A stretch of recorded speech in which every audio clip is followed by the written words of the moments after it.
Chapter 1. It was one long marriage day.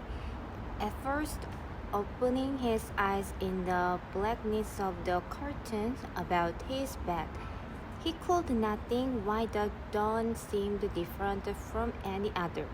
The house was still except for the faint, gasping cough of his old father, whose room was opposite to his one across the middle room. Every morning the old man's cough was the first sound to be heard. One usually lay listening to it and moved only when he heard it approaching nearer and when he heard the door of his father's room squeak upon its wooden hinges. But this morning he did not wait. He sprang up and pushed aside the curtains of his bed. It was a dark, ruddy dawn, and through a small square hole of a window where the tattered paper fluttered, a glimpse of blonde sky gleamed. He went to the hole and tore the paper away. "It is spring and I do not need this," he muttered. He was ashamed to say aloud that he wished the house to look neat on this day. The hole was barely large enough to admit his hand, and he thrust it out. It filled over the air. A small soft wind blew gently from the east. A wind mild and murmurous and full of rain. It was a good omen. The field needed rain for freshen. There would be no rain this day, but within a few days, if this wind continued, there would be water.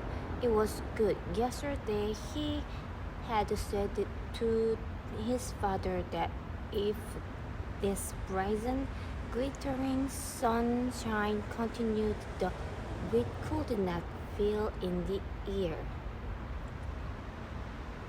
Now it was as if heaven had chosen this day to wish him well. Earth would bear fruits.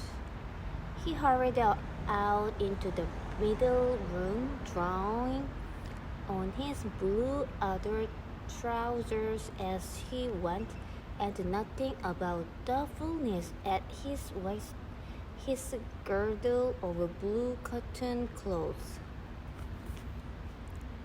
He left his upper body bare until he had hit water to bathe himself. He went into the shed, which was the kitchen, leaning against the house, and out of its dusk an ox thrust its head from behind the corner next the door and looked at him deeply. The kitchen was made of earthen bricks, as the house was great square of earth, dug from their own field and thatched with straw from their own wheat.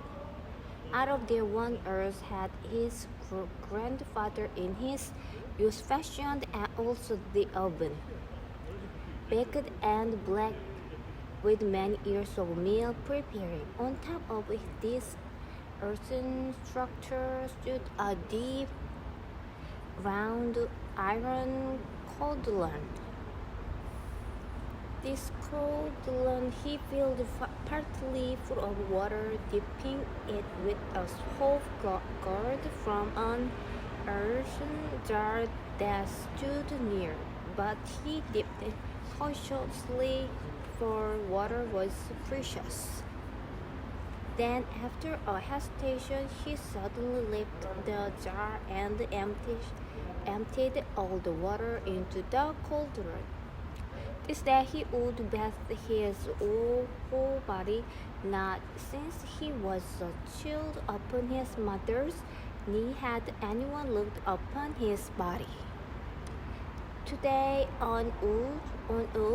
today on wood, and he would have it clean. He went around the oven to the rear and selecting a handful of the dry grass and the stalks standing in the corner of the kitchen. He arranged it